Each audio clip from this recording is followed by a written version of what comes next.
Thanks for listening to Creative Control. While I have you here, please consider supporting Youth Empowerment and Support Services, otherwise known as YES. Based in Edmonton, Alberta, YES provides immediate and low-barrier overnight and day shelter, temporary supportive housing, and individualized wraparound supports for young people aged 15 to 24. They work collaboratively within a network of care focused on the prevention of youth homelessness by providing youth with the necessary supports to stabilize their housing, improve their well-being, build life skills, connect with community, and avoid re-entry into homelessness. Learn more about how to donate or otherwise support YES by visiting yess.org. Hey, this is Trevor from Halifax, calling in to say that I support Creative Control on Patreon because I think long-form arts journalism is a crucial part of music culture, and there's simply not enough of it out there today. Vish is a master interviewer, he lands great guests, and he has his finger on the pulse of the ever-changing music landscape, both here in Canada and abroad. For all of these reasons and many more, I think you should support Creative Control on Patreon too. To make your flexible monthly donation to Creative Control, please visit patreon.com/Creative Control today. I'm Visha's wife, and I will love him no matter what you do. And now he has me on the record saying that. Just clap your hands to the beat, because the beat make you clap your hands to say. Just clap your hands to the beat, because the beat make you clap your hands to say. Rich Fry is a gifted musician, a lyricist, rapper, producer, DJ, broadcaster, athlete, poet, and author based in Toronto, Ontario. Originally from Mount Uniacke, Nova Scotia, Fry traded his youthful obsession with professional baseball for hip-hop, becoming one of Canada's most ardent scholars and proponents of the cultural form. In the early 1990s, he primarily performed under the name Stinkin' Rich, releasing hip-hop music via Murder Records, and eventually became legendary as Buck 65, an award-winning, dynamic lyrical force with a billion flows, an ear for inventive production, and both underground cred and a major label record deal. Sometime around 2014, Fry went on a self-imposed exile from releasing new music as Buck 65, concentrating on his work as the host of the CBC radio show Drive, and seemingly retiring from hip-hop. But then in 2020, he quietly reemerged for a brilliant collaborative concept album with Controller 7 called Billy. And ever since then, his Bandcamp page has been buzzing at a prolific clip, with incredible new albums added often, including 2022's King of Drums and 2023's Super Dope. In his first interview in almost a decade, Rich and I discuss his cat Kevin and our long history together, why he felt the need to step back and make space for other folks to make hip-hop music, what he kept himself busy with in the background, and his huge collection of records and drum breaks, the story of how his baseball skills once caught the eye of a New York Yankees scout, and how and why he needed to make a triumphant return to baseball, what got him writing rhymes and rapping again, working with Controller 7 and calling up Vincent Gallo, tending to his ever-expanding Bandcamp and Substack, exciting news for Buck 65 fans on the horizon, other future plans, and much more. A part of the Entertainment One network with the support of listeners just like you who follow and subscribe to this donor-driven podcast and spread the word about it, and make flexible monthly donations at patreon.com/Creative Control. That is the primary source of revenue for all the work that goes in to me making 800 episodes of a podcast. If you can, please support the show on our Patreon today. Thank you in advance. With additional support from Blackbird Music, a wonderful record store with bricks and mortar locations in Edmonton and Calgary, Alberta, and very friendly staff there who will, go up to them, ask them what you need. Maybe you're looking for Buck 65 music. Well, if you're in the store, they'll help you see if they got anything in stock. And if they don't, and you want to take matters into your own hands, just head over to blackbird.ca and order whatever you want. Whatever they have, available in their web store. They'll ship it right to your house. It's just that easy. Who knows? Maybe they've got that special new $1.65 record that you've been looking for. Again, for more information, head over to blackbird.ca. Plus, in-kind support from Pizza Trocadero, The Bookshelf, and Planet Bean Coffee in Guelph, Ontario, and Granddad's Donuts in Hamilton, Ontario. This is episode 800 of Creative Control, featuring the lovely and talented $1.65, with your host, me, Vish Khanna. Doing the one total shuffle, causing a kerfuffle. Ruffled feathers could be headed for troubled weather. With pleasure, there's places on the map that I would gladly nuke. Chew the fatty food, or take a break to do the patty duke. Clap your hands to the beat, because the beat make you clap your hands to say, but just clap your hands to the beat, because the beat make you clap your hands to say. Next, I'll do an old-fashioned feather dance or freestyle, wearing Run DMC style leather pants. Hard to kill like desert plants. Trash first draft destroyed. I once read that every cool girl is half a boy. It's gonna be a flood and surge, and now I've got a sudden urge. Hey, Rich, how's it going? Oh, hello, Vish. It's going great, thanks. Nice to see you and talk to you.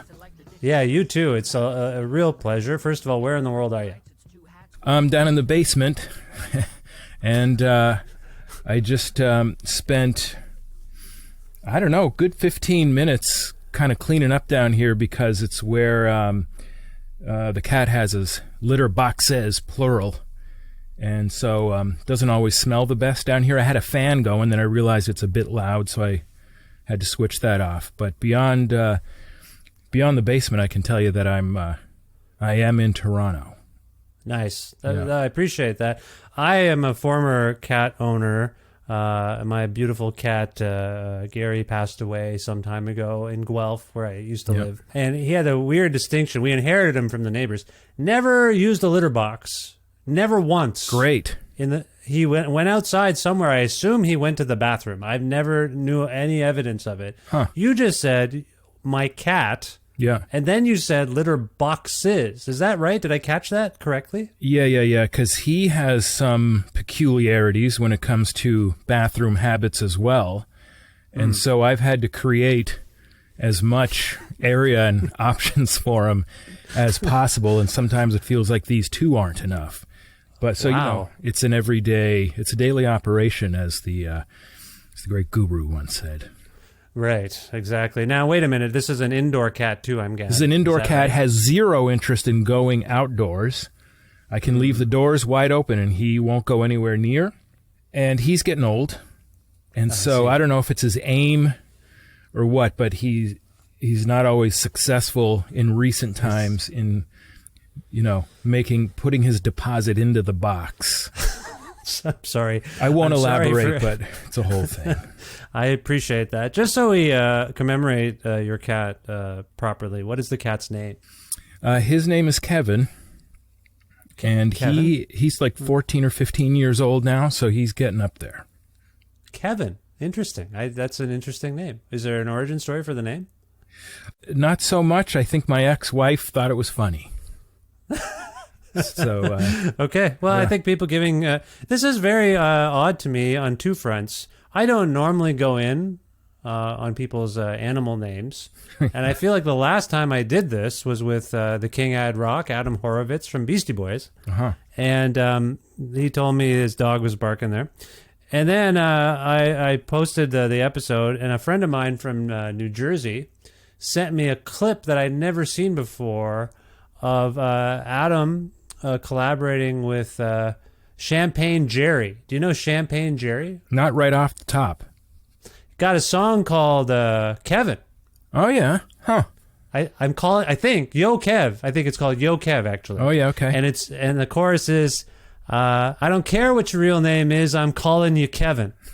It's disparaging. So the whole thing. Sorry, this is just about me and my connections and the eerie nature of my show. Sure. I just want to say, and I'll try not to gush too much.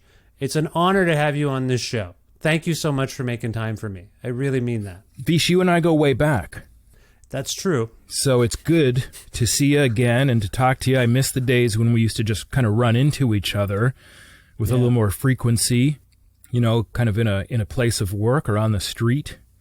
Yeah. And I know we know a lot of the same people. I can't recall the first year you and I might have met, but it's a long time ago.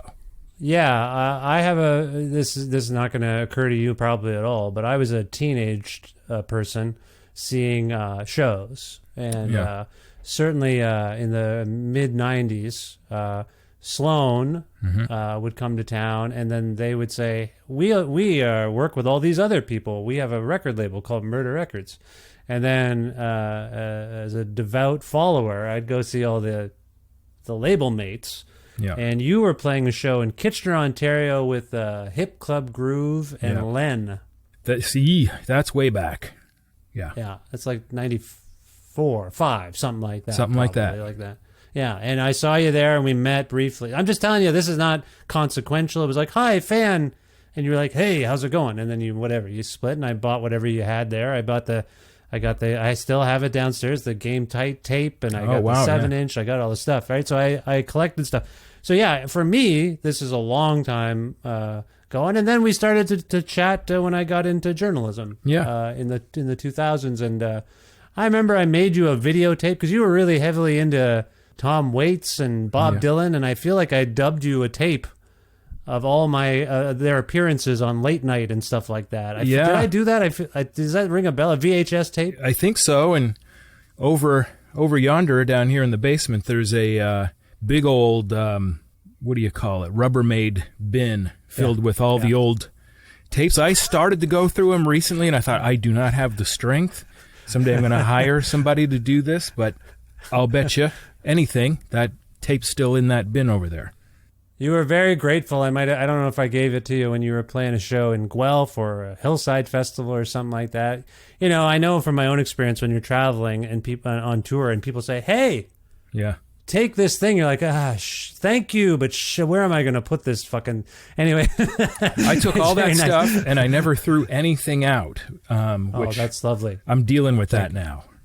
Thank you. That's very kind. Anyway, we have a long history. I'm a big fan. I want to tell you right off the top, I'm having trouble keeping up with your output. Every time I go to your Bandcamp page, I feel like I have most of the things, and then I see a new thing, or that I miss a thing. I will tell you, I will confess. Well, first of all, I'll say this before I get into the Bandcamp.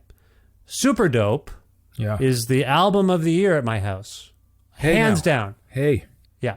Well, children, adults, kids of all ages, they know the words. My 12-year-old and my 8-year-old will rap along to the whole record now in the minivan. It's bonkers. They love it. I like that. Yeah, it's very, and I will say they were sad they couldn't be here to say hello. They're in school. Well, so pass on my best and ruffle their hair for me. I will do that. Now, I just wanted to say that, and I will contextualize it to say, Rich, as you might imagine, I go through lots of records in my field of work, and so does my family. If I want to listen while I'm doing dishes or whatever, they hear it and they make their judgments. It is unusual. It is highly unusual for a record to stay in rotation here. I don't know I don't know how you feel about this. I just want to compliment you because it's a really important record for my family. We all love it. So I appreciate that, Vish, because I know you don't even need to say it, that I know, given your work, that you listen to a lot of records. So yeah, that's saying something. And I don't want to open up too much of a can of worms, but its predecessor was a record called King of Drums, and I had no expectations for that. And the response to that was really nice, surprising, make it validating as it is to hear, your nice words about Super Dope. And it even popped up on a couple year-end lists, and including, some that I was surprised and proud to be a part of. So it's weird, but it's awesome, especially, just sort of given the build up and the general shape of the last 10 years and stuff. So yeah. Well, I'm happy. It does feel kind of low key. You just seem to drop things quietly. There's no PR push. Nope. As I say, I go to your Bandcamp page. If anyone goes there, these days it feels like every few weeks there's a thing.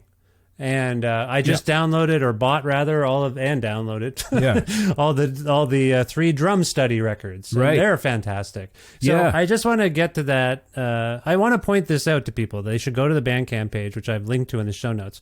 The narrative about you, Rich, is that you've been out of the public eye for a while. Yeah. And for some of us, it feels like you've returned. On the song "Super Dope" from the record, you say, 10 years living in exile, don't ask why, classified X-Files, which is great. I guess as a fan, I'm curious, did you actually ever take a break from music making privately over the past decade? Were you working in the background this whole time? Yeah, pretty much. Pretty much. It was a little bit of a back to the drawing board thing for me in a lot of ways, and the work started with those drum study things, which I only just decided to share, at least widely recently. A couple weeks ago, I posted those up on the Bandcamp thing there. Yeah. But also, a couple things that I could add. My contract with Warner was completed, so that sort of marked a sort of ending. And then I decided I wanted to play baseball again. And so a lot of the energy I was putting into music went into baseball. Now, like I said, I was still kind of doing stuff quietly and behind the scenes, and I was making beats for other people and blah, blah, blah, just kind of doing things quietly. But yeah, I put in, I just decided, because, I laid off baseball for quite a while too, because it was the biggest thing in my life when I was a kid.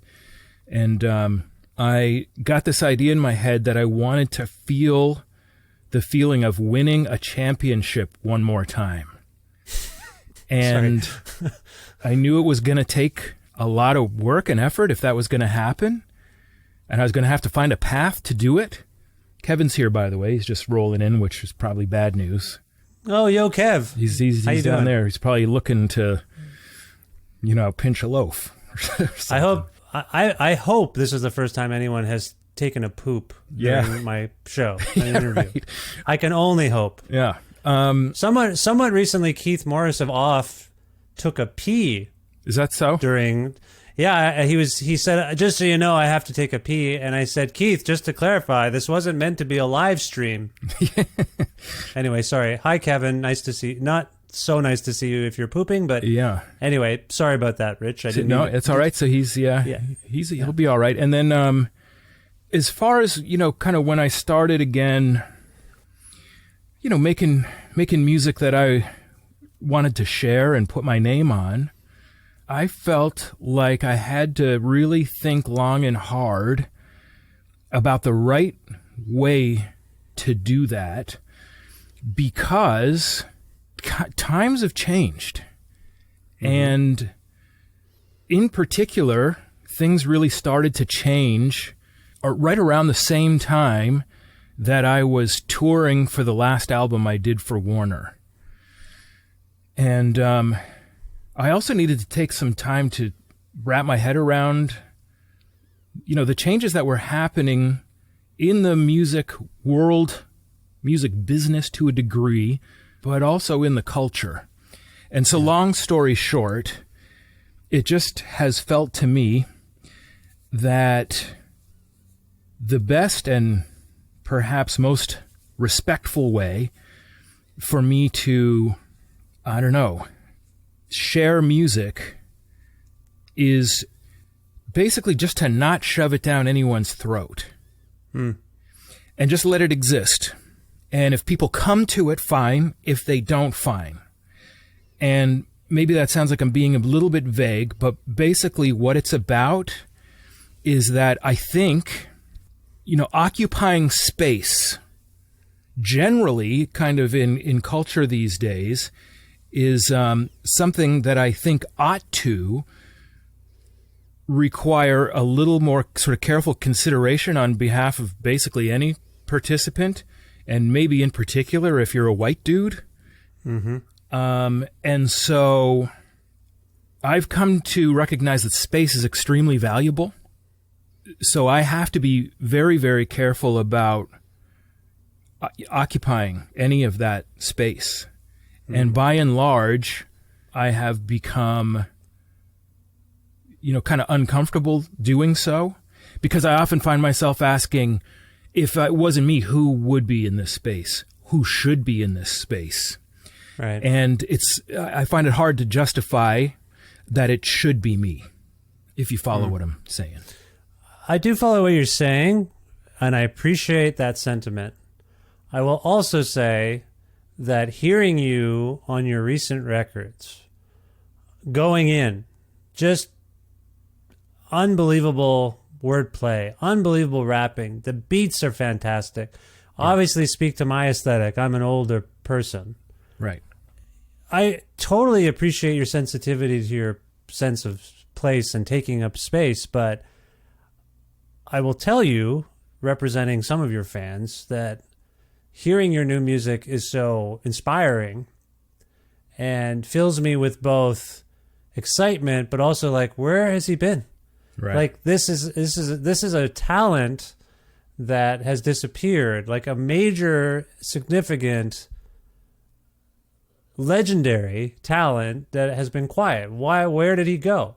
So I appreciate everything you just said, and I want to bounce back to a few different things. We can talk more about, if you want to speak to what I just said, and I know it was mostly just flattery, but I do. There's a fine line. Let me just finish this thought. I think there's a fine line between leaving space and stifling a creative voice that is necessary. And that's I'm not asking you to, you're not saying this, I'm saying it. And I just want to say thank you for respecting other people. But I'm just curious what you make of what I'm saying. So two things I'll say in response to that real quick.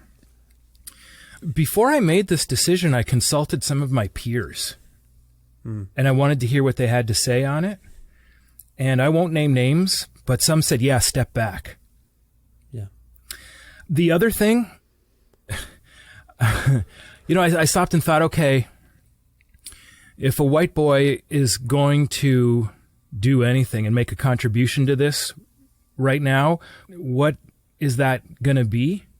Yeah. What's the only thing that maybe you can contribute right now that is of value? And a big part of it for me is you just basically got to rap your goddamn ass off. Yeah. And you'll notice that that's kind of what it's about. It's just old school, just flat out hardcore hip hop rapping. I don't have shit to say. And that's very much by design, because no one wants to hear my take on anything. And so that's my feeling, and I'm going to stand by that, and maybe some people will disagree. But that's where I'm at. And if I have thoughts on anything, I can be just perfectly content to let them, exist in my head, maybe have conversations with friends. But part of me realizes that, there's also just so much I can take from other people too. So when I've recognized I don't really want to hear this from you, then I would stop and ask myself, well, why would anyone want to hear it from me either? Yeah. So, but there's a little more to it than just that, because, the part I've left out is that I've certainly gone through a serious and deep personal hip hop renaissance.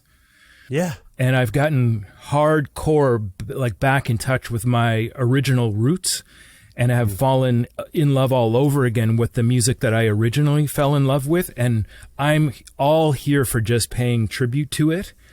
And so basically right now I'm trying to make records like the ones that inspired me by Public Enemy and Ultramagnetic MCs and MC Shan. And I'm just basically trying to do that. I'm just basically trying to make MC Shan records right now. I want to, there's a few things I want to get to. Don't let me forget to ask you about the baseball, because that's intriguing to me. And I think there might be people who don't know the full context of what it means for you to say, I was trying to get back into baseball. So that's one thing I want to jump into. But you just said a few things that reminded me of things I've heard on your record. And I will also follow up to say that I have always appreciated the artfulness of your work, the humor, the wordplay. I was listening to King of Drums today, and something just passed by me that I'd missed before, where you said that you attended Altered State University. Sorry. I hope I'm quoting that correctly, but it just made me laugh. Like, that's just little things. Like, that is that substantive? Is clever, funny stuff substantive or considered substantial in this day and age? Not for me to say, but it moves me and makes me laugh. Yeah. And I like your wordplay. So I want to ask you about something real quick, though. There are more than a few moments, I think, on recent songs where you seem to allude to the late 80s, early 90s. You talked about your hip-hop renaissance. On Breach the Wall of Smoke from the album Super Dope, you say, "You're pushing a wheelbarrow, I lower the pen, and it's like 1992 all over again. I'm postering them, etc." Right.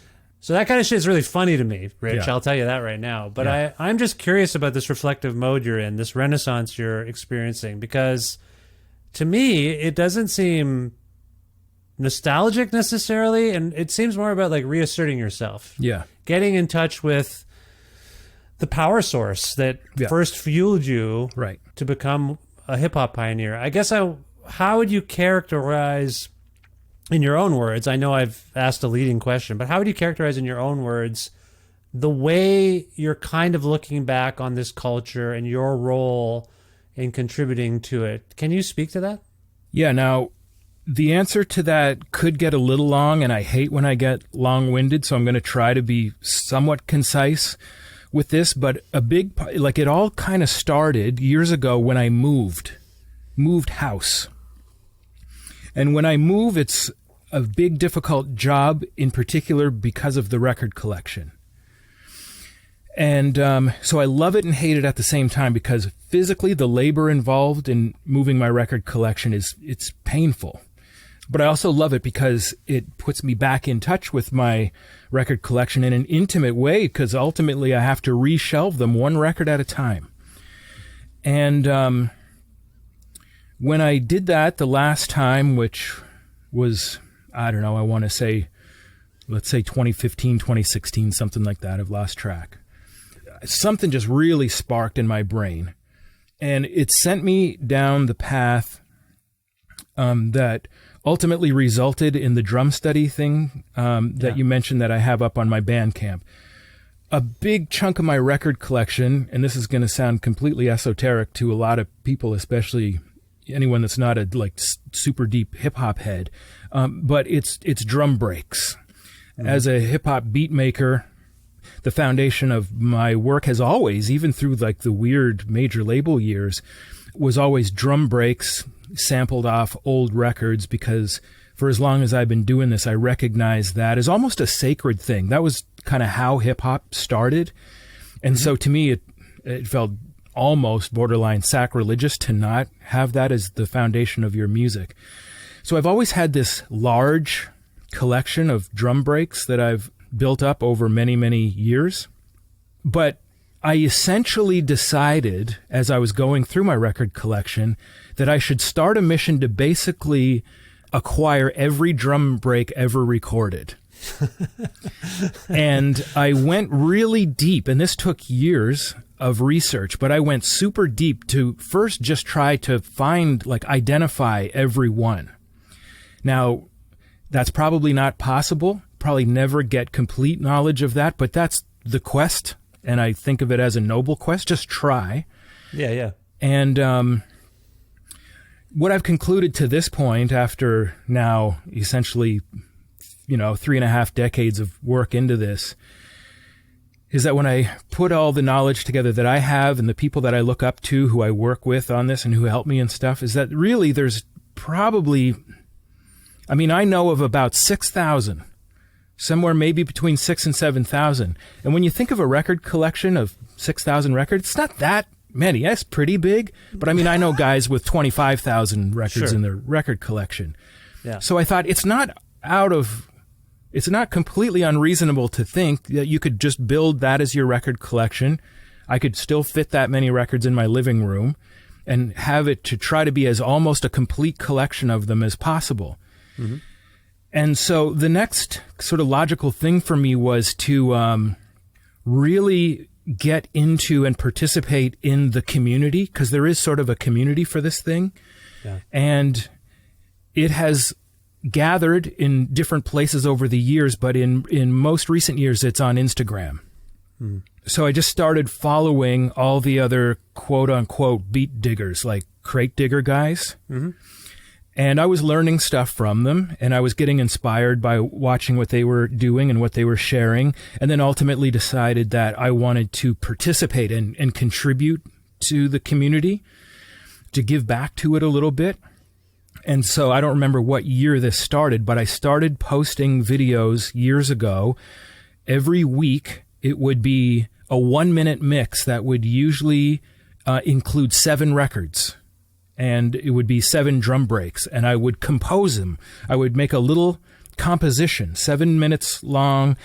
I would run the drum breaks together, and then I would sort of decorate that composition with little, samples and snippets of basically hip-hop history, in some cases contextualizing the drum break that I was showcasing. So, for example, if a Tribe Called Quest sampled this particular record, maybe I would add a little sample from that Tribe thing to make people go, oh, yeah, right, okay. You know what I'm saying? Yeah. So I have been doing that every week for many years now. And in the process, and for the longest time, my account was private. And I would only, kind of take someone in. You'd have to be invited in, basically. At first, I was very, very precious about it and thought, this is sacred info. It's not just for anybody. And over the years, really found myself deep into it, where I was attracting, like a lot of the kind of heaviest hitters from around the world, and kind of suddenly found myself in a whole new peer group. And so, having these new peers, but also getting really deep into the essence of hip-hop with the drum breaks and contextualizing them, proved to be kind of even more inspiring than I anticipated it being. And it's almost as if I've been doing like some sort of master's thesis on it or something for years. And I've put an insane amount of work into it. Yeah. And so after a while, as I'm just doing this and I'm putting these compositions together, of course, ideas would just pop up in my head. It's like, oh, I could do something with that right there. And I'd hear a drum break that was just like too irresistible, just thinking, I got to make a beat out of this. And so, like I said, for years, it would just be like, some guy would email me and say, hey, do you got a beat for me? Or I'd reach out to someone else and say, hey, I got a beat that I think would work for you. So in a lot of cases, it was one-off songs. In other cases, kind of like full albums, sort of thing. Yeah. And I was often saying, don't credit me. I don't need or particularly even want to be credited. Like, I don't need it. Just do your thing and it's fine. And why not take a credit? I guess partly just going back to what I was, saying earlier about, space, taking up space and stuff like that. And also just kind of not wanting to complicate things, because dealing with all that stuff, I've found is a major pain in the ass. And I hate talking about money with people. Oh, right. I'd just rather avoid it. In most cases, it's just, it's ugly and it's uncomfortable. It's just like, you just take it. I'm not, I'm not doing anything otherwise anyway. And I know basically no one has any money. As I've been doing all this work through the years, I've read so many stories about like all my idols who had bad record deals and never made a cent, and they're all living in poverty and stuff. And I thought, no one's got any money, so forget about it. I feel like that hip hop evolution series highlighted some of that. We were like, oh, they're just, they have whatever, an apartment or whatever, but it's that sucks. Yeah. It sucks. And so I thought, I just want to, I don't know, not suck. And just like, I just wanted to keep everything positive, like let's just let this feel good. And so that sort of sent me on a little bit of a track, and then COVID happened. And of course, COVID's been a factor for everybody. in the last bunch of years. And so through the winter of, I guess it was 1920 or whatever, 19/20, I mean, and 20/21. Oh, I'm sorry. In this century, I don't know. You said 1920, and I was like, oh, we're going back to the Spanish flu. What's happening right now? I get it. Yeah, 2019. 2020. Yeah. I, like a lot of people, was working from home. And, winter months, I'm not leaving the house at all. Yeah. And my house is set up in such a way, and I think this is fairly common, where my living room is in very close proximity to the kitchen. Uh-huh. And it's just a little too easy to get up off the couch and walk 6 steps into the kitchen and grab a snack. Uh-huh. And, the old COVID-15 or whatever people were calling it, it's well documented. People were getting chubby. Right. Over kind of, the lockdown months. And I don't know if I was getting chubby, but I was recognizing that I was snacking my way through my days way too much. Yeah, sure. It was just too easy in a moment of downtime. Like, what else am I going to do? Like, I get up and you just walk to the fridge. And I thought, this is not healthy. Yeah. I need something to occupy my time. Right. And so I just started making beats, like lots of beats. And then, I could do nothing else. And I was developing the beats. And then I thought, what am I going to do with this stuff? And so then it kept going. I made all these beats, and it was still only January or February. I knew I had like a lot of cold months to go. So I thought, well, you're feeling inspired. Why don't you go ahead and write to this stuff? Yeah. Long story short, I recorded a whole bunch of songs for various projects. This isn't just King of Drums. This is, the Last Dig album that I did with my friend Dane and some other projects as well. And then I said, okay, I have an idea. I am going to basically make an album, and then I'm going to go out and I'm going to try to find a place where I can buy blank tapes. And I remembered being in a shop in Prince Edward County, Ontario, that had them. And I thought, I'll go back to that shop, and they had a whole bunch. And I'll go and I'll buy a big stack of them. Hold on here, Vish, look at this. Still have a bunch of them that I bought from this store. Oh, yeah. Just assorted, no particular. These are for those who can't see this. This is a cassette. These are cassette tapes. Yep. Audio cassette tapes. Got it. Old school cassette tape. And it wasn't a box. They were just all, assorted, just one a piece, whatever, 50 cents. Just would buy them all up. And then I made a list. And I know you're going to have a problem with this, Vish. I can anticipate it coming. But I thought, who would like to hear this that I can think of off the top of my head? And I came up with 12 people. Okay. And I thought, okay, that's what I'm going to do. I'm going to make 12 dubs of this album, and then I'm going to get everyone's address, and that'll be it. The 12 tapes. Oh, I see. You're saying I would be offended that I wasn't part of the Dirty Dozen here? No, I'm not offended. That's fine. No, not even necessarily specifically that. Just, oh, come on, more than 12 people would want to hear what you were doing. Oh, yeah. Well, there's that part too. Yes, of course. Yes, who am I to say? Yeah. I don't know. There's no necessarily no proof of that. But anyhow, so the first person I sent a copy of the album to was my friend Tommy. He lives in sort of the San Francisco Bay Area. He goes by the handle Controller 7? Yes. Is that Tommy? So I had already done a bit of work with him. We made an album called Billy together. And he had been... Brilliant. Brilliant album. Oh, thanks. Yeah. So we had been kind of doing stuff and had been talking regularly anyway, so I knew he'd be interested in kind of what I'd been up to. We had just done some other work together.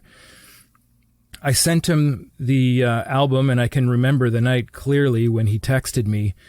And he just basically pleaded with me. He's like, please don't do this. Like, you have to do more with this than just 12 dubs on cassettes. Like, and I can help you. I can find a home for this, and it can be whatever you want to do. There are going to be people out there who would be willing to do exactly what you want with it.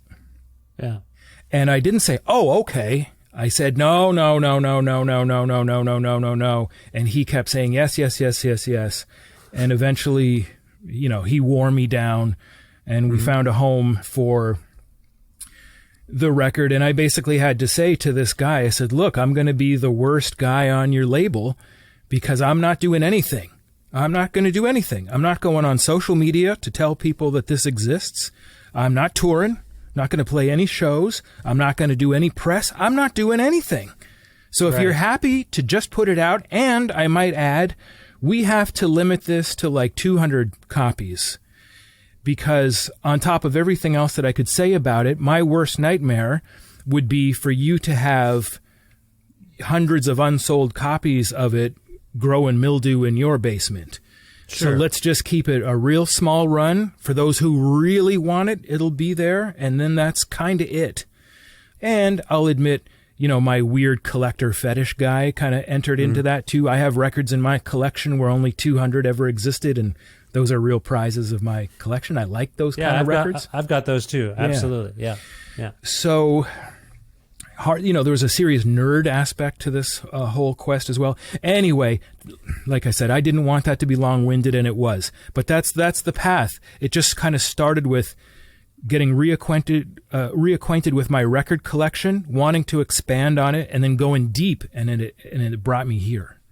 Yeah, but to me, and I really appreciate all that context. Don't feel self-conscious about it. It's fascinating to me that over the past decade, based on what you're saying and from my own read of you, you've engaged in a period of self-reflection, introspection, perhaps contemplating what to be selfless in modern society even means. At the same time, you are probably, arguably, going back to one of your least mature periods, the late 80s and early 90s. I'm not saying mature like no, you're crass, but intellectually, emotionally, you were a kid. And so this swirl of I'm going to be, I'm entering my 5th decade. I am a mature, almost elder statesman of hip-hop culture, and yet I'm going to draw power from what I've learned, the wisdom, my sense of how the world is, but I'm also going to go back to what really initially got me juiced on this stuff. So that's just maybe that's a midlife thing that I've just struck upon. Do you have any insight as to why this circle is in play? So the other part of it, I guess, is that in addition to my record collection of other people's music, I also, at a certain point, I guess I didn't have to, but I did go through my own. And this was after, taking a little bit of a breather, a little bit of time away. And I guess I just sort of sat and went through, listened to everything. And I think I also decided, okay, I got a lot of this stuff on DAT tapes, ADATs, which is even worse, and in some cases just cassettes. And I thought, this stuff is rotting physically. I better digitize this stuff. So I kind of went on a bit of a thing to digitize a lot of my old stuff. And what I realized was that, kind of looking back in retrospect, I really liked what I was doing in 95, 96, and basically hated everything else. I didn't like the stuff that came before it very much, and almost nothing that came after it. Interesting. Yeah, and so I thought, man, I just want to make more of that. I want to get back to the energy of 95, 96, but it wasn't as simple as that, because I didn't want to make music that sounded like 95, 96. I wanted to go back further because of all the other stuff that was going on with my hip-hop, kind of falling in love all over again. But there was the energy, just the dumb, I don't know what the hell I'm doing, and I have tons and tons of energy, and I'm screaming into the microphone. But of all the stuff I listened to, it was oh man, I was really onto something there for this brief period, a matter of months. I was really onto something. Listening to it now is that's the best stuff. That was the most exciting stuff, and where the energy was the strongest. So I thought, how do I get that back? How do I tap into that energy of who I was when I guess I would have been, 23, 24 years old. Creatively, I basically assessed that I was kind of at a peak then. So I thought, you need to kind of, do your thing and somehow do it as the 23-year-old version of yourself. So, and you're talking with the beats, with the rhymes, whatever, all of it. Kind of all of it, yep. And but I will say that what I was doing on the mic in particular. Okay. Yeah, I really liked my voice, and that's something I had struggled with a lot all through my career. I emailed you once we were processing Super Dope here in my house, and my wife Michelle and I are huge fans of yours and have followed all your records the best we can, keep up with all of the stuff you put out. And she remarked, as we played Super Dope, this is Rich, like his voice sounds different. Right. And I emailed you, I think, or whatever. Yeah, I emailed you to be like, hey, Rich, just a weird, interesting comment. Like, she's like, is this old? Is this like young Rich? Right. And do you remember what you told me? Not exactly, but I mean, I know the answer. Sorry. This is not an interrogation. I know, but so I wouldn't be able to tell you verbatim, but I can remember, really clearly, maybe like a year or two after I signed my record deal with Warner, I had sort of graduated past recording on a 4-track, and now I'm kind of in a bigger studio, and the fidelity is so much better. I'm really confronted with how my voice sounds and was really struggling with it. Yeah. And I was trying to figure out, like, oh my God, how do I get something that I'm happy with? And coinciding with that time was signing the record deal. I started touring like crazy.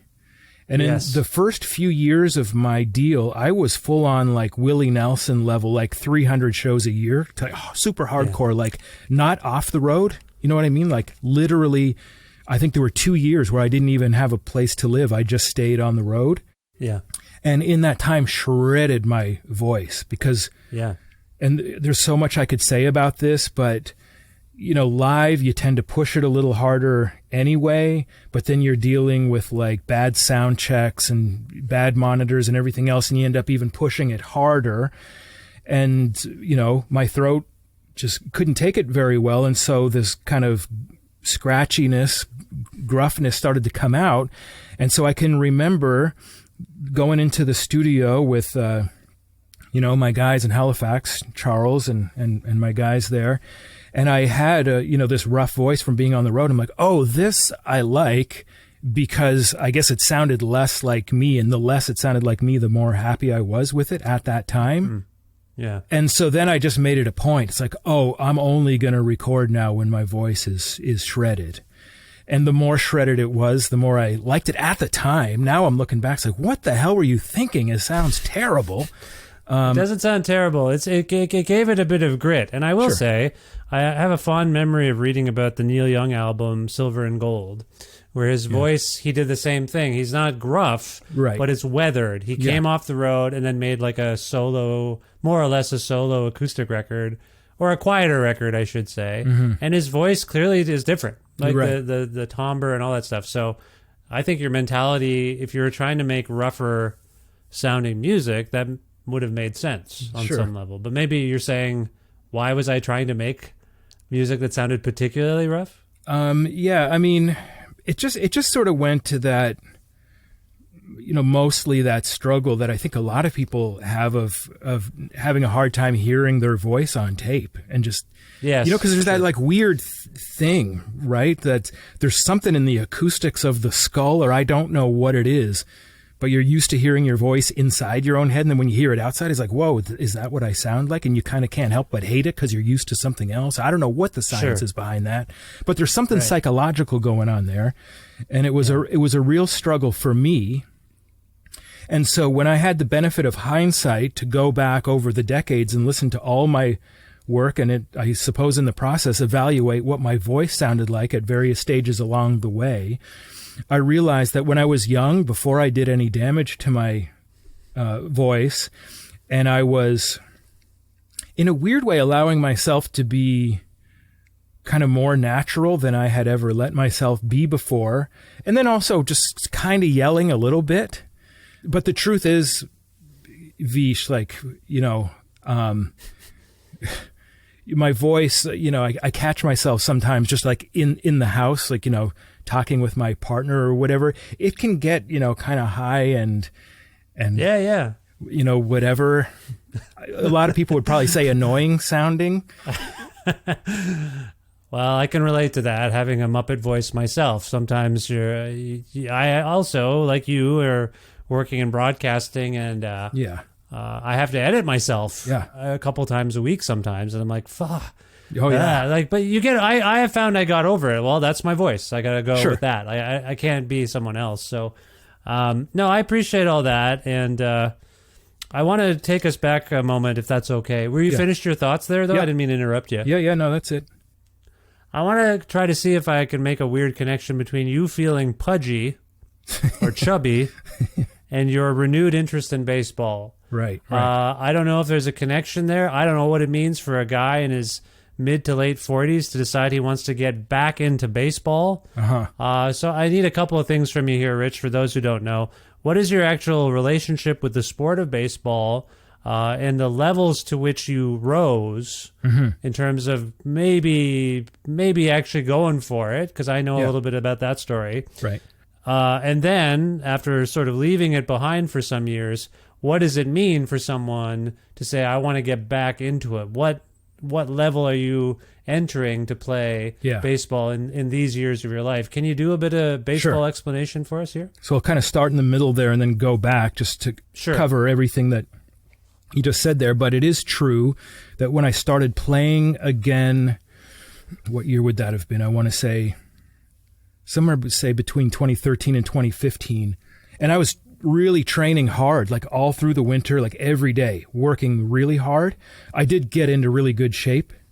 And so when COVID came and whatever, and I was concerned about falling out of shape, that probably entered in like, I'm in pretty good shape right now. I don't want to blow this. I had worked so hard to get myself into shape. So there was that. But anyway, I started playing baseball when I was 8 years old. And I was thinking about this. I mentioned it to a friend just yesterday, I think it was. In my second year playing, when I was 9 years old in Mount Uniacke, Nova Scotia, I won the Most Improved Player Award. So I got better fast. I won that award in minor hockey, and I nice. always feel self-conscious about it. I mean, I must have really sucked for them to give me that at the end. Yeah, you got to stink at first to get that one. Yeah. So I took it, and I'm okay with it now. That's funny. We both won the same award. Yeah. But point being, I was into it enough to put in the work to improve. And then starting when I was probably 11 or 12, I would go to this baseball camp that they had every summer in Nova Scotia. It was started by a older guy who played for the St. Louis Cardinals when he was young. And then they would bring up scouts and, kind of pro coaches and stuff. And, when I first started going when I was a kid, no one took any notice of me because I was just a kid. And then as I started to progress through my teenage years, when I might have made a little more noise, there were a few years in a row there where I was injured and wasn't playing to my full capability. And then I remember going in my age 16 year, and I was at full strength. And it was my really only dream to, be a big league baseball player at that point in my life, and I had no plan B. And that being the case, I saw this camp, knowing that there were scouts there, as basically potentially my ticket. So this had to be it. This was basically like an audition to get my foot in the door to go down that path. I'm sorry, Rich. Did you? I may have missed it. Did you mention what your primary position was? No, I didn't. At the time, it was pretty much just shortstop. Okay, yeah. And I was always a good hitter. So about halfway through the camp that year, one of the coaches came up to me, a younger coach, and looking back, this was sort of a dumb thing for him to say because it would put pressure on someone, but he said, "Hey man, keep going, they're watching you." So I knew I kind of had their attention. But in my case, it was a good thing because I really worked well under pressure. So I really, after I heard that, I took it to a whole other gear. And So at the end of the camp, the guy who was the star attraction was this big scout who used to be a batting coach for the New York Yankees. And I think he had scouted, well, for a bunch of different teams, the Phillies and the Pirates. And then I think at this time was working for the Yankees as a scout, not as a hitting coach. And his claim to fame was that he scouted Mike Schmidt, who is in the Hall of Fame now, and he also scouted John Elway, the football player, for baseball. Oh. Because apparently he was, could have played pro baseball too. But anyhow. Interesting. At the end of the camp, he said, "How old are you?" And I said, 16. He said, "So you're not finished high school?" I said, "No, I had one more year to go."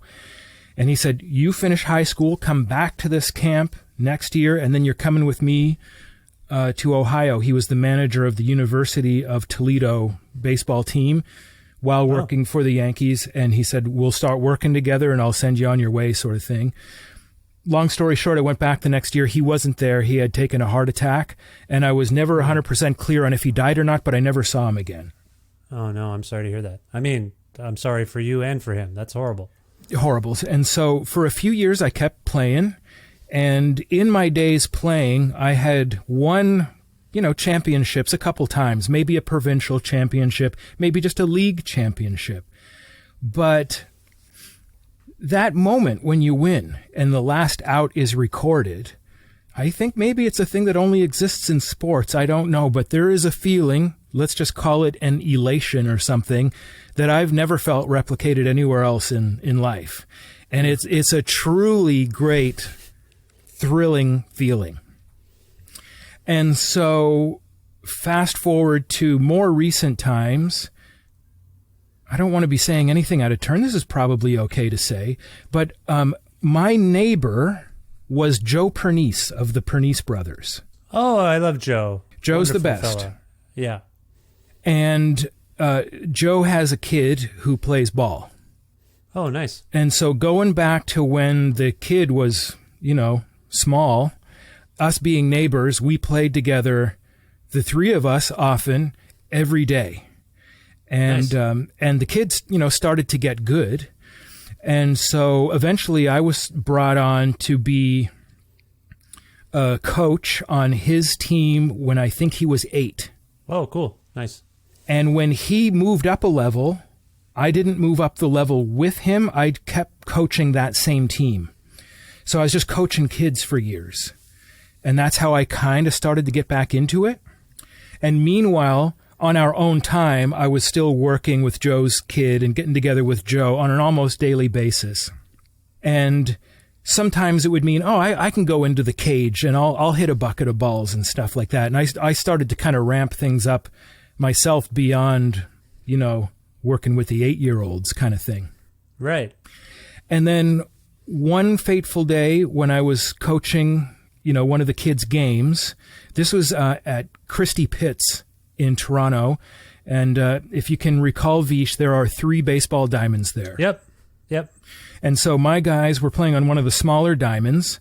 And on this particular day, it was on a weekend on the big diamond where the Maple Leaf team plays. They were doing a fundraiser. And as part of the festivities on the big field, they were having a home run derby. And I thought, I'm going to enter this because A, it'll be fun. And if I can win the thing, it's really going to inspire my kids. And I really wanted to keep them inspired, and I wanted to gain and keep their respect for me as a coach. Wow. Okay. Putting yourself on the line there. I needed them to see that I was good. Otherwise, they're going to stop listening to me, kind of thing. Right. Okay. Interesting. So I went over to the home run derby and I put on a little bit of a show. And at the end of it, this guy named Ted came up to me and he said, "Hey, do you play?" And I said, "No, I coach over here, kids, but I'm not playing anywhere." And he said, "Would you be interested in playing in a men's league out in Scarborough?" And I said, that sounds interesting. And he said, "Well, why don't you come out to some practices this winter and, they'll take a look at you and see, if maybe they want to take you on." And I knew just from experience in baseball that if you want to get on a team, pitch, because every team needs pitching. Oh, interesting.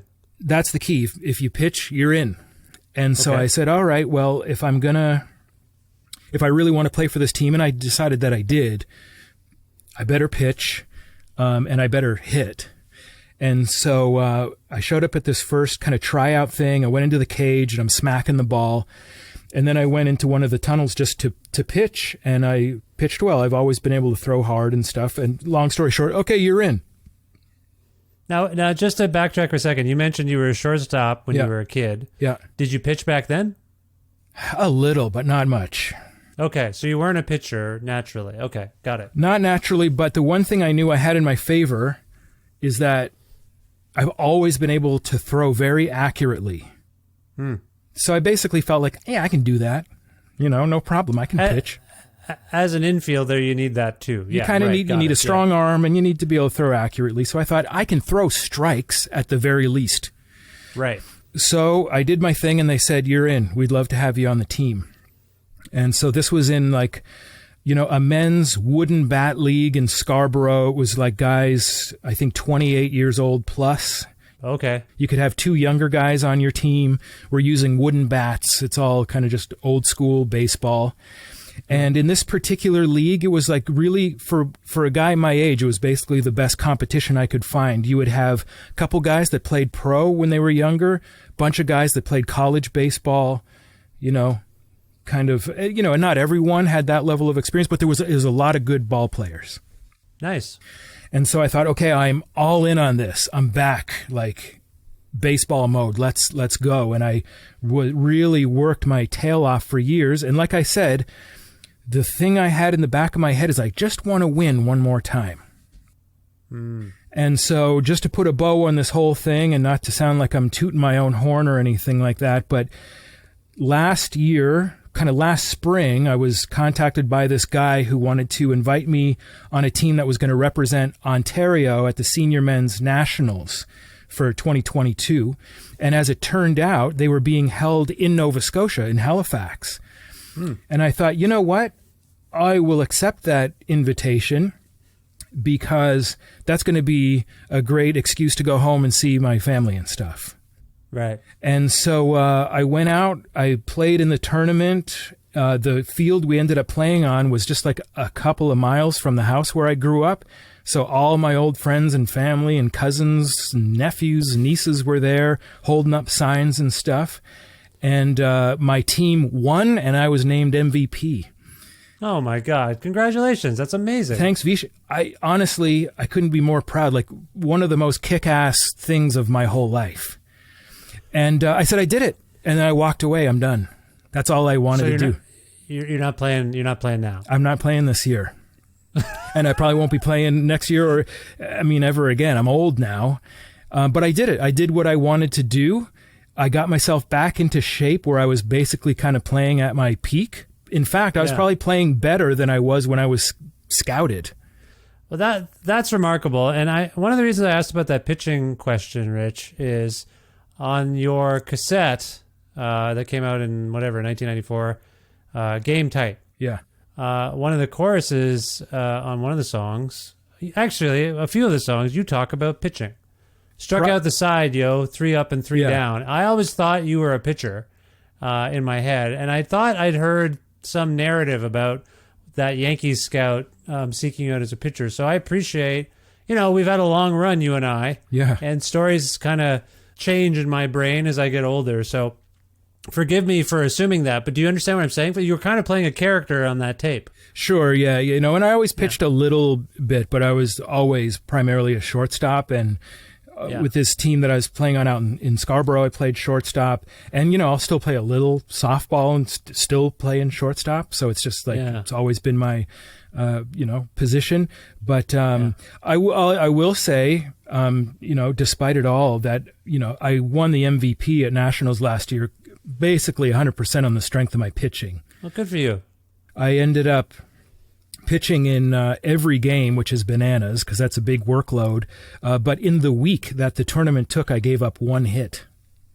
Oh my God! You had a 1 hit. That's amazing. Yeah. Do they have do they got a what do you call it? A speed gun? Do they clock in the pitches? Not so much like at the games or whatever, but there were times either like training or practicing, I'd have the gun. And when I was young, I could throw crazy hard. That's the one thing I wasn't doing at that level now, but probably still 80, you know. That's incredible. That's amazing. I'm so happy for you that you have this joy, because I know how much baseball means to you. That's remarkable. I appreciate you sharing this. I'll text you a photo later with me holding like the trophies and stuff.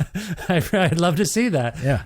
And for those who are going to start, if you haven't already started digging into the Buck 65 discography or anything Rich has made, you will encounter baseball a lot. Baseball players' names, metaphorical things. It's really fun. I alluded to the fact that on that tape that I first encountered you, one of the first things I encountered in terms of your music was that tape. And in retrospect, you were playing a bit of a character. You took on a character for this record, Billy, which I believe came out in 2020. Is that about right? Yeah, that's right.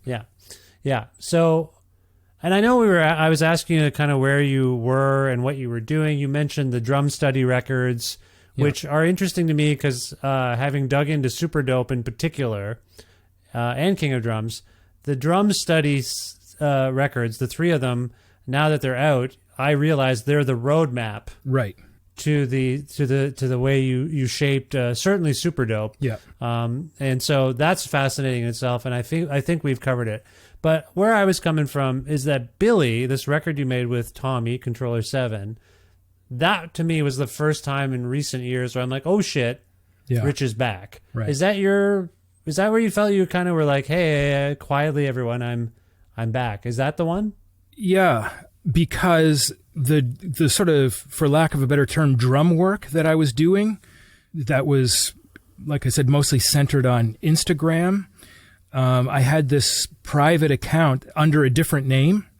And so I'm building relationships with, like, you know, Lord Finesse and, you know, producers like Buck Wild and, you know, like big time, you know, hip hop figures that I really looked up to, but who only knew me as the Instagram guy with this different name. So I was doing all this work and building these relationships, but completely out of the view of the Buck 65 world. They had no idea. And in fact, I think my following there still has no idea about my own music past. So I built a whole completely just separate thing in that world. And like the two worlds have never crossed or collided. Okay. Right. And I suppose a little bit of effort has been made to kind of keep them separate. Maybe one day that'll get blown up, but so far it hasn't. So as far as returning to, the world of Buck 65, publicly anyway, Billy would have been the album. And that took quite a bit of coaxing. That was Tommy approaching me and saying, like, I want to do something with you. I want to do something with you. And and like I said, kind of with the King of Drums thing, I was like, no. And then I said, well, what if we tried to do it like anonymously, because I didn't really feel ready. And so that's why it was first sort of released as Tommy and Richie Present Billy. It didn't have the name Buck 65 on it because I didn't want it. Yeah. And I wasn't feeling comfortable or whatever. But that was him. I mean, I at this point, I have to give him a ton of credit as basically the guy who kind of pulled me kicking and screaming back into the mix a little bit. No, well, I want to thank him too, because I was just re-listening to it ahead of our chat, and I just think it's fantastic. I hope people check it out. You know, there's a lot of character building in hip hop music in particular. You yourself have had many pseudonyms.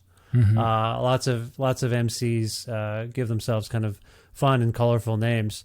As I was saying earlier, for Billy, you took on, I think, a character, and that character, in terms of your narrative voice, seems kind of out of character for you. This is an ex-convict. They drink, they do drugs, they gamble, they curse. Yeah. They curse. Yeah. I don't remember you cursing. You were always pretty careful there. For the most part, I would say. Sometimes. But this is an interesting character.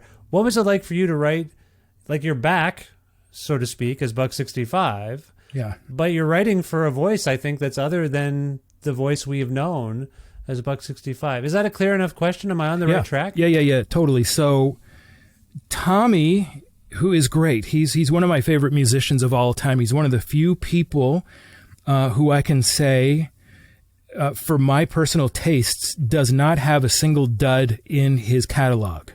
Yeah. For me personally, I feel like I can say that about Tommy, a.k.a. Controller 7, and Rick White. And that's it. Yes. Nice. That's a really loving nod to Rick, who I love. And I love as Rick, you may too. know, he's been also a little reclusive and been on my show a couple times in the last few years. And I love him to death. That's very kind of you to do that. Thank you for mentioning him. It just makes me feel good. Yeah, right. And so so Tommy is great. I always admired his work. Often, he's a guy who likes to get conceptual. He really likes, if you don't want to call it a concept album, one that has sort of a cohesive theme, or maybe tells a broader story, or however you might want to frame it. So when he talked me into the idea of he and I recording an album together, the conversation turned to, well, what's this album going to be about? And he basically made it clear, I want there to be some sort of concept, but it's up to you to kind of figure out what that is.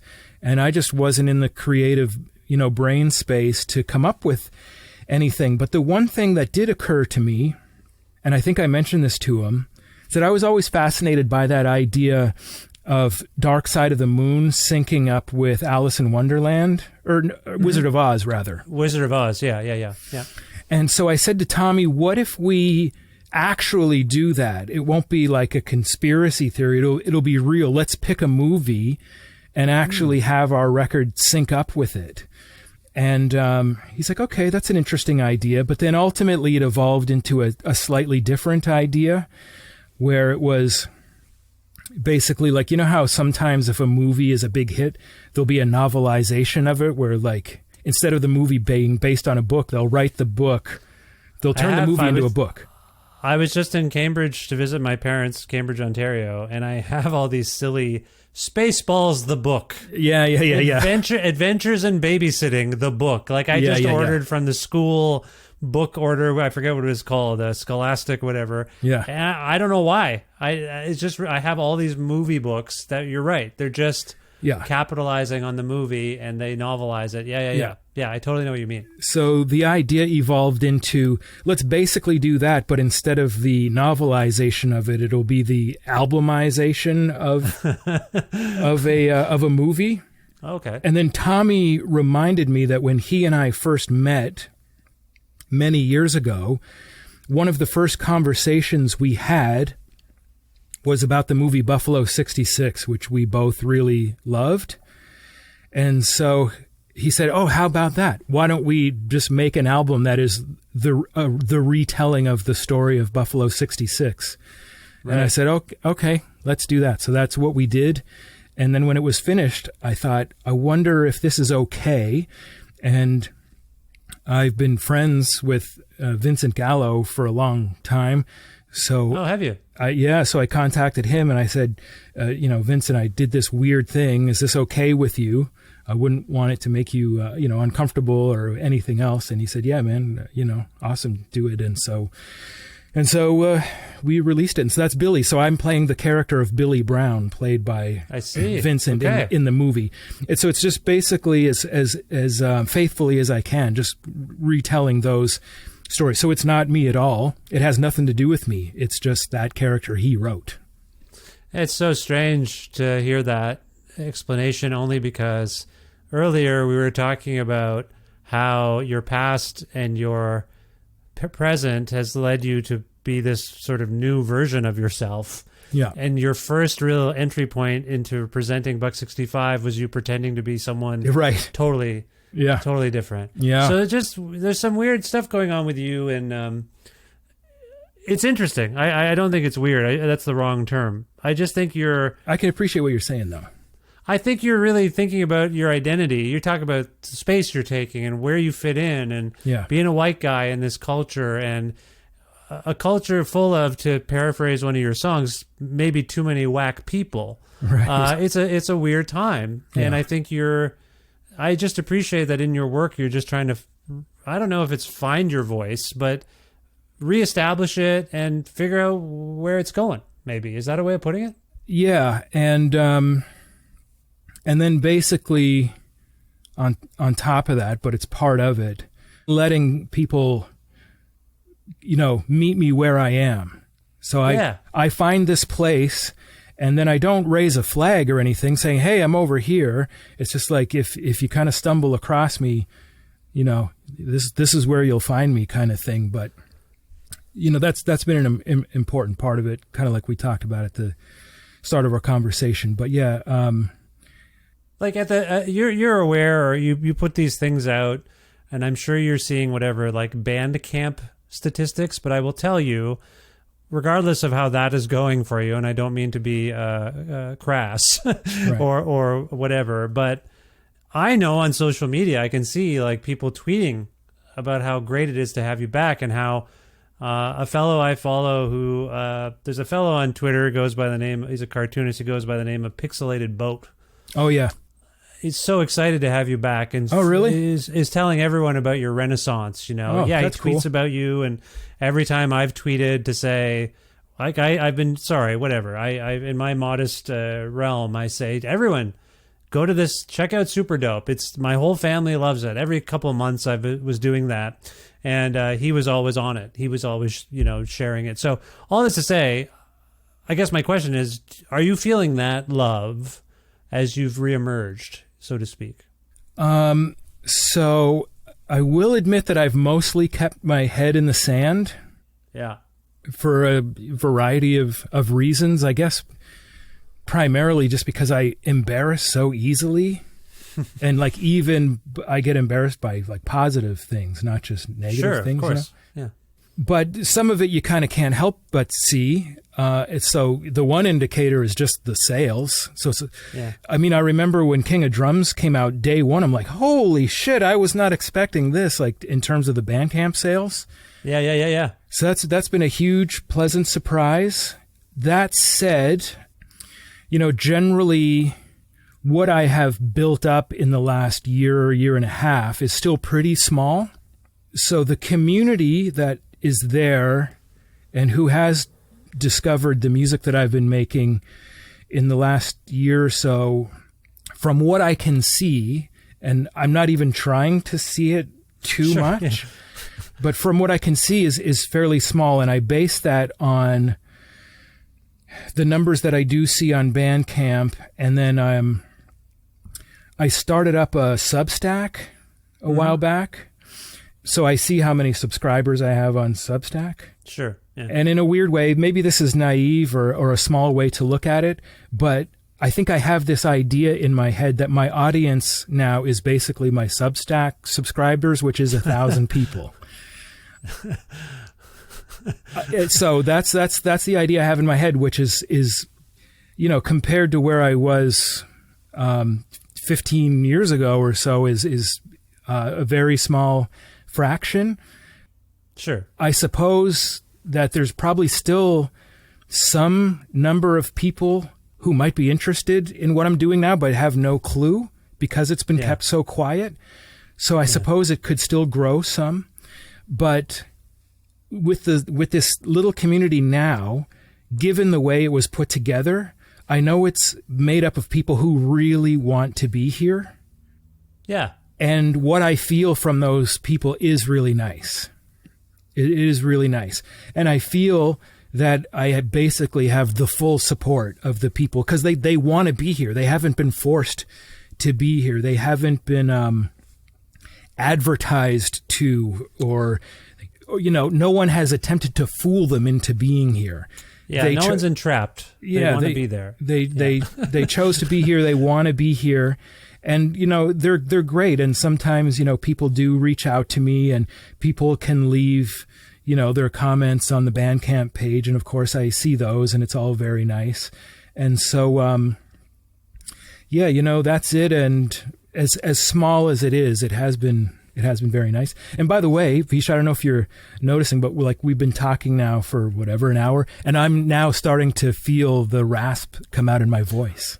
I was gonna wrap it up shortly, and no, I don't say that as like, hey, time out. But going back to what we were talking about earlier, just if I use my voice enough, it starts to turn that way, and I'm starting to hear it now.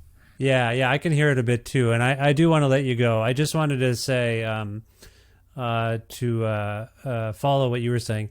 It's lovely to hear that you feel like you found your people. Yeah. There's various moments on your recent records that kind of touch me personally in a way that, like emotionally, I mean. There's a line on Super Dope somewhere where you say, "Underground is where I belong." Yeah. Earlier you were talking about eras as you reflect upon your music and your career. There's a King of Drums track where you rap, "I'm done with all that beautiful shit." How embarrassing! Like you're. Yeah.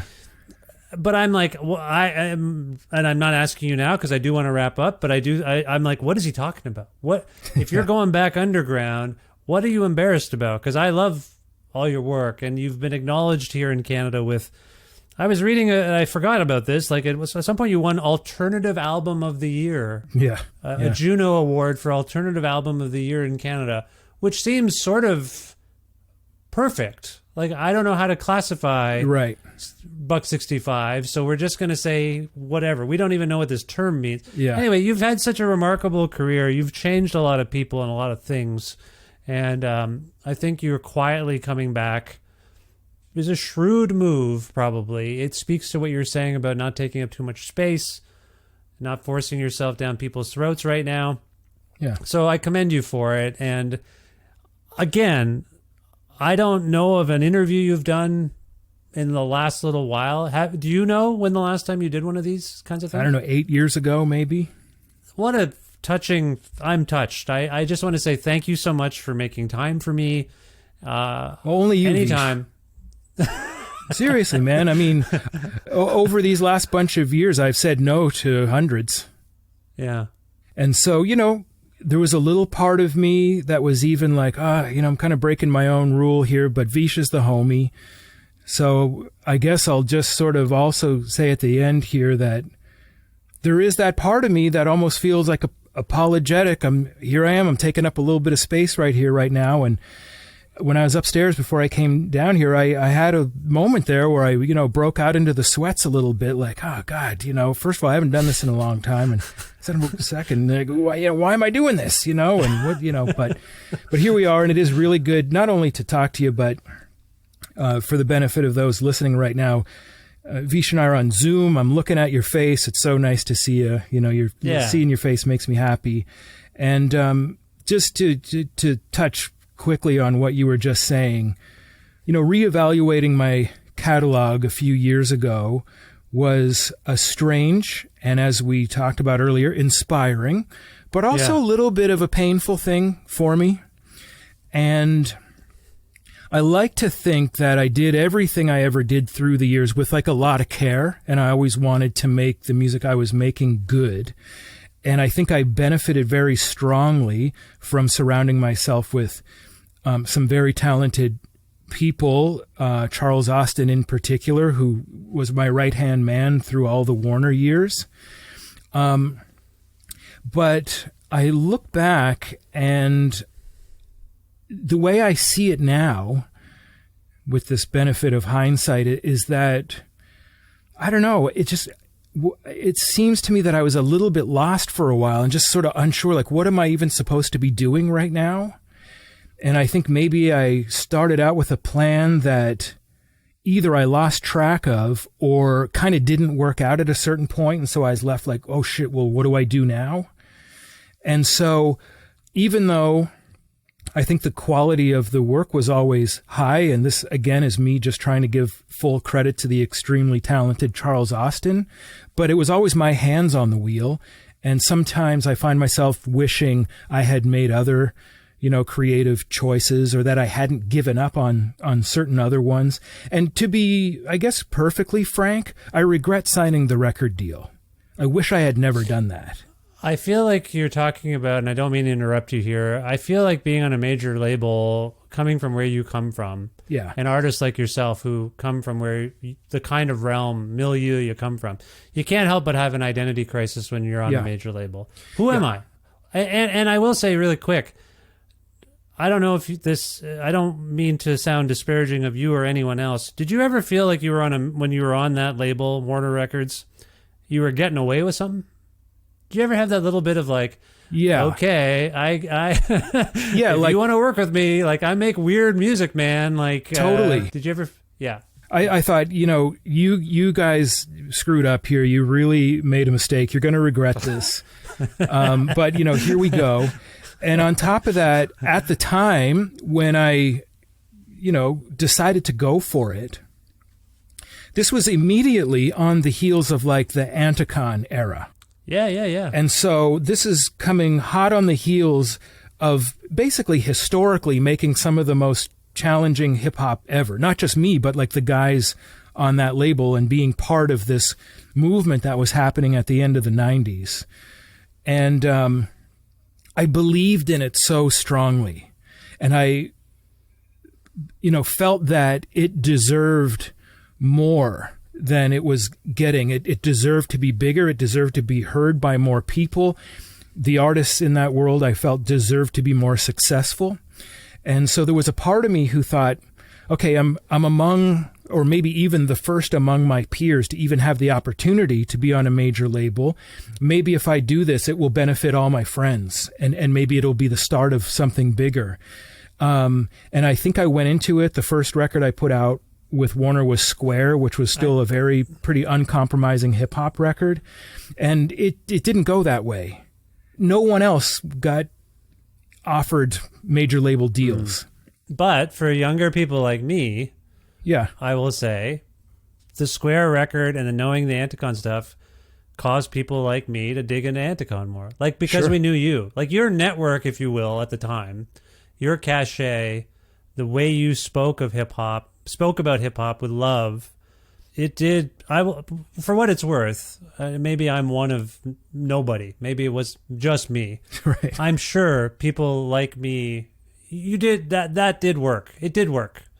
I mean, I it hope pushed a little us underground a little bit. I hope a little bit, but I think whether I was right or wrong, I was confronted at a certain point not too long after that where it's like, okay, maybe this isn't becoming what I hoped it would be. And I think that was partly due to changes beyond me and my control, because I think what was happening in indie hip hop just kind of started to fall apart in general anyway. Yeah. Some of those labels folded and other things started happening in hip hop. And so I think I was left thinking like, oh shit, well, what's the next move now? And I better figure something out because I just signed a major label deal. And so I just started exploring all kinds of other just crazy territory. And like I said, with every decision I made, I tried, to make a good one and like to try to kind of do good work by those decisions. But looking back, like I said, I almost wish, in a weird sense, and in fact, I was thinking about this a little bit as I was making King of Drums. I was thinking, this is what the follow-up to like Language Arts that I put out in 95 should have been. Right. Like you could basically cut out 20 years of my career and then the line would make more sense than all these weird detours that kind of happened in between. So, like I said, like the stuff I was making in the mid 90s, I still I just really love, and I felt like that's where I was at a peak and where it's just easiest for me to make sense of what I was doing.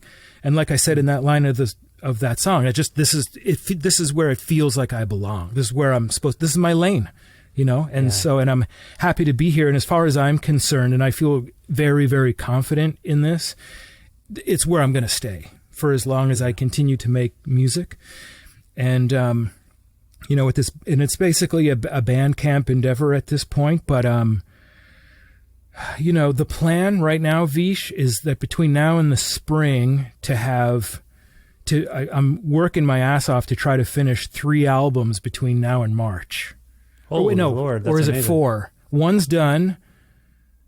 4. One of them is done.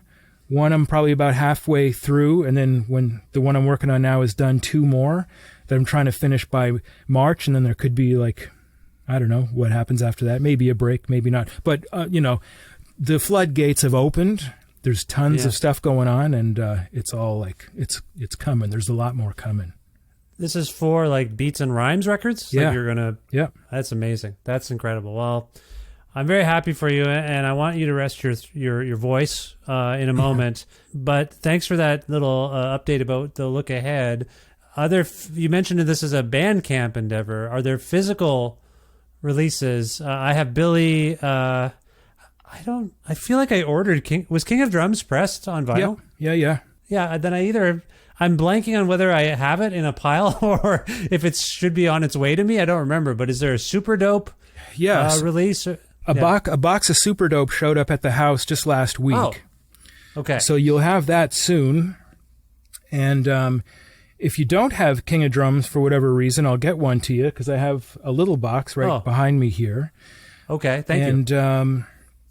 And so, yeah, I do have this small label in California that's been helping out, and they've been very good to me and sort of meeting me where I am with what I need to be doing right now. Yeah. So yeah, there, okay. and we've done cassettes and, CDs, all the crazy stuff. We're working on a thing right now. Well, I guess this hasn't been announced, but there's stuff going on, and there'll be physical and even special editions of things in the works. So yeah.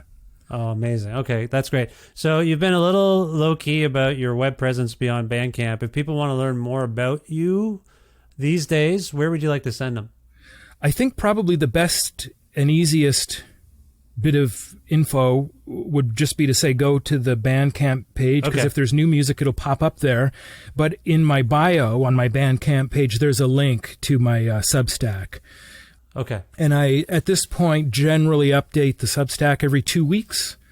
I had been kind of, going through, not reviewing per se, but just sort of reflecting back on my catalog, and then generally kind of where I'm at and updating new things along the way.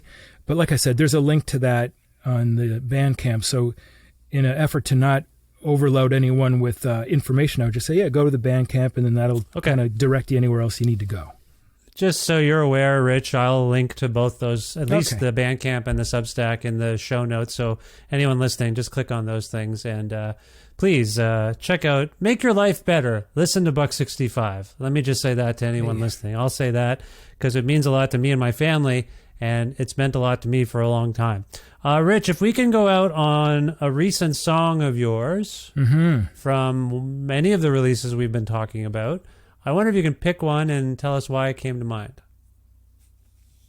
Let me think about this for a sec. Or maybe I do. Let me see if I have my... I want to point out to people that in addition to Super Dope, I discovered a few weeks ago this 14 karat gold addendum. So there's just lots of fun stuff on Rich on your Bandcamp page that I want to remind people about. But if there's anything in particular, let us know. Yeah. Just I didn't even title any of the songs on King of Drums, so that won't do me any good. I'm looking at a list that just says part 1 through part 21. I don't know what any of that means.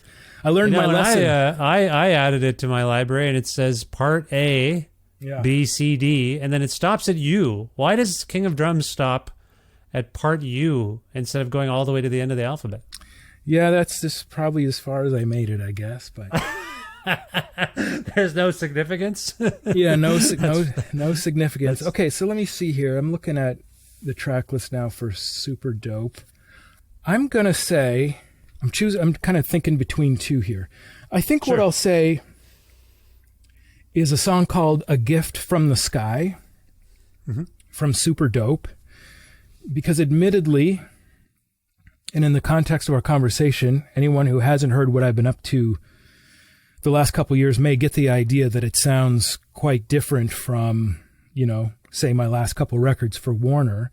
A Gift from the Sky is maybe the closest thing like that might look even vaguely familiar to, where I was.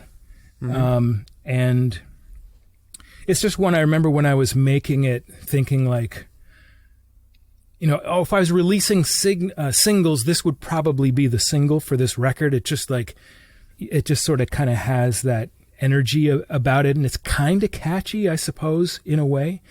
And it just kind of has this lightness to it, but at the same time, I'm ripping it, and I really love the beat and the drums on it.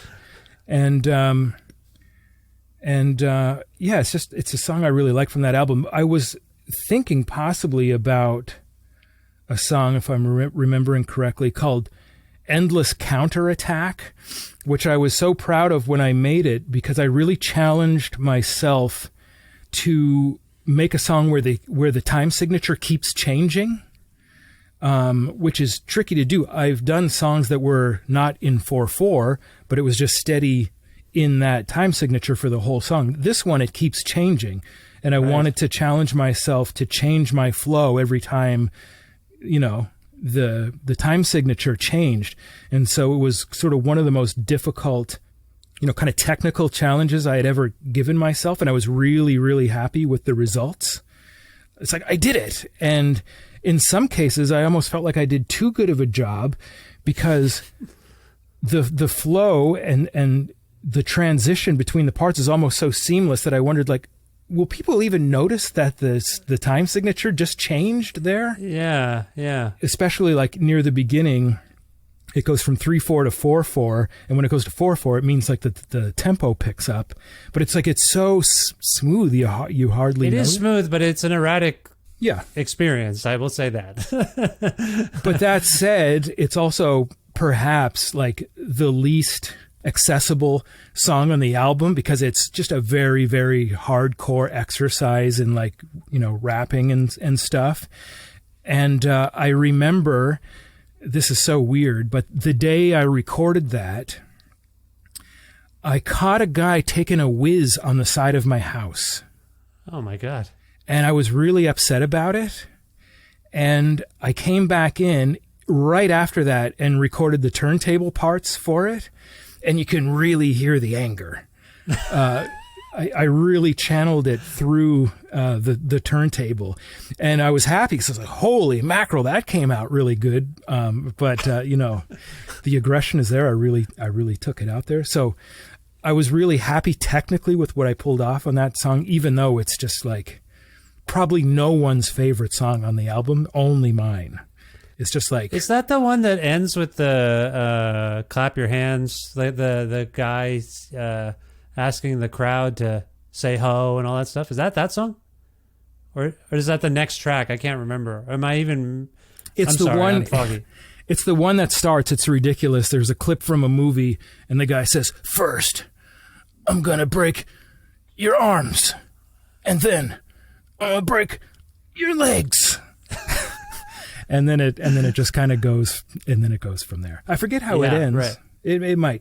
It's ridiculous, but okay. Sorry about that. I didn't mean to muddle things further. But my daughter, maybe it's. I'm gonna look it up right now. But she really always asked me to play. I thought it was that song. Anyway, I don't remember. But anyway, my kids like the songs. I'm blanking on the titles. That's sorry. All right. I'm usually driving when they're asking me. Yeah. So should we go with Endless... What are we doing here? Are we going for... You said A Gift from the Sky, but should we go with Endless Counterattack? Yeah, sure. I mean, I guess I had a lot to say about it, didn't I? You did. I think I'm thinking of train music, by the way. My daughter always asks for train music. Oh, yeah. Yeah. I can see that. But that's fine. She's not here. This isn't about her. Hey, now. Let's go with Endless Counterattack to give people a sense of what you were going on about there. Yeah, and this is from...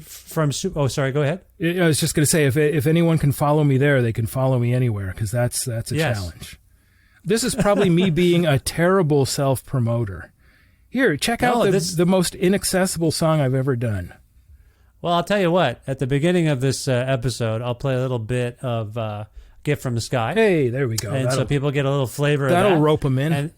And then they should look out for the physical copies of Super Dope and pick one up. Yeah, exactly. I think. See, I'm helping you self-promote. That's part of my job. Yes. Yeah. God knows I need the help. This is Endless Counterattack by the legendary Buck 65 from one of the greatest records of the year. It's called Super Dope. Go check it out. But here you go. Here's a taste of it now. Rich. Yeah. As objectively as I can be, I love you. Thank you for being on my show. Thanks for this time, and I wish you the best of luck in the future. I love you too, Vish. Thanks for the invitation. And that was fun, I'm glad I did it. And yeah. First, I'm gonna break your arms. And I'm gonna break your legs. I'm gonna start in your face. Going underground and travel to the depths, fighting tooth and nail, a battle to the death. Kick him in the ass, smack him in the face, take it to the stage, pack him in the place, straddle in the line, picking up an axe, burning down the house, ripping up the wax, bleeding from the nose. I throw the coup de grace, certain set of skills to show him who's the boss. Flew across the 7 seas with weapons for a simple session. Just before I burn the city down, I ask a simple question: what time is it? It's time to let you know who you're fucking with. Buck 65. Oh shit. Oh shit. Bass for your face and adds max fuel to the subwoofer. Grabs the medulla, you betcha fool him. Abdullah the butcher, get the picture. I'm pushing him, bashing him. Check, knack, snapping, echoed. Palm smack, electrodes made to explode on contact. Next episode, review the train of thought. Grew to hate the lie, ooh I like the rhyme. Move the bang a gong, boo the sacred song. Knew the weight was long, it's rude to make them yawn. Who will take the pawn? You should make the bomb till the break of dawn. To a certain extent, buried in dirt and cement. Word, how many styles can one person invent with raw sound factors? Come on, calm down, rappers and dirty dog pound trackers. Attack with compound fractures and shit.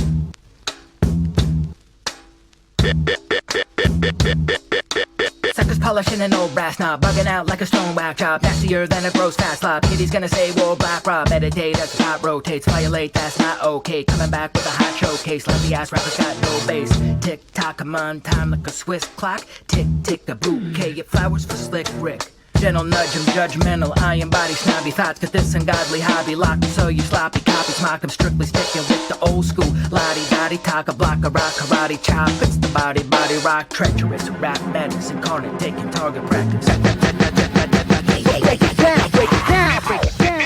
And here you suckers come to my house. I'm coming outside and I'm taking you out. Break it down.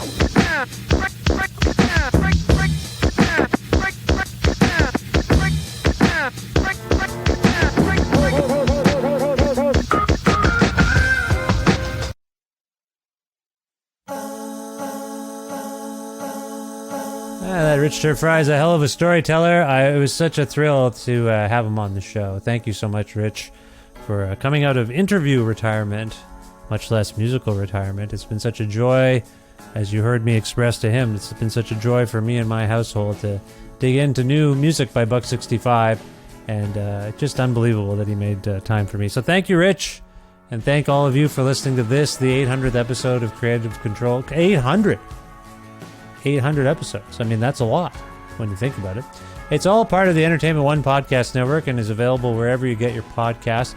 If you can't find a particular episode that you've heard about and you're searching for it and it's not on the platform thing that the player you use because they only go back to episode 600 or 500, whatever it is. Or if you want to learn more about me and sign up for my monthly newsletter, everything you need there is at vishkhanna.com. And like Creative Control on the Facebook. You can follow the show still on Twitter somehow, at Vish Creative, or you can follow me directly on Twitter and on Instagram, at Vish Khanna. I'm also on Blue Sky and all the TikTok, and there's a YouTube page. There's all sorts of things that are related to me and my work and the show. So find me if you want to and follow me and all that kind of stuff. Also, please visit our Patreon there. It's at patreon.com/Creative Control.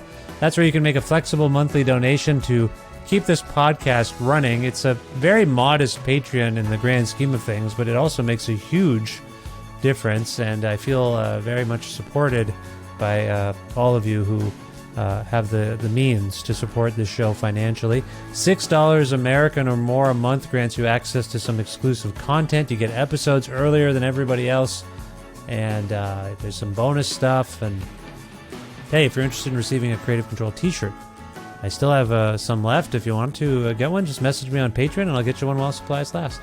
Thank you so much. Thanks again to the wonderful Alberta record retailer Blackbird Music. They've got locations in Edmonton and Calgary, Alberta, but you can also go onto their website and order things directly from this independent record store. Learn more about them at blackbird.ca.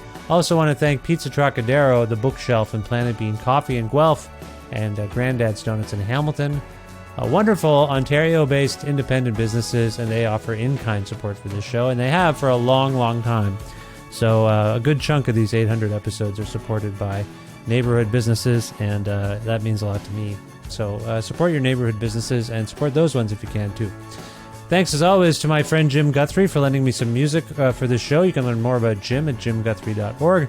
Thank you once again to Rich Turfry, Buck65, Stinkin' Rich, DJ Critical. He's got all sorts of names. Samantha has so much to get to share some time with him. I hope you enjoyed this conversation and will listen to all his new records. And thank you. Thank you so much for listening to this show today and for potentially many, many years now, if you have been. I don't take this 800th episode milestone lightly, and I couldn't do it without you. So I hope you're well there. Thanks again for your support, and we'll talk again soon. Before you know it, there'll be an 801st episode, I'm sure. All right, be well. Bye for now.